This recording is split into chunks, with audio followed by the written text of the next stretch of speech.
Hi, let us start with some amazing facts of India's first stainless steel electric multiple unit local train. In 2007, this beautiful 1001-1002 Siemens traction-based EMU locomotive, which manufactured at Integral Coach Factory Chennai, had launched in Mumbai and ran between Borivali and Churchgate, and then extended till the Virar, and then after it overruled the whole Mumbai network system, including Western Railway, Central Railway, and Harbour Line.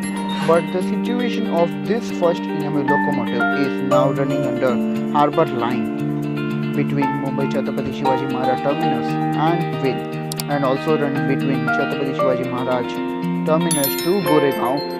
Now it changes the whole scenario in the Mumbai railway system. EMU is running as it is looks at the inaugurated. Thank you for watching. If you like this video, don't forget to subscribe our channel.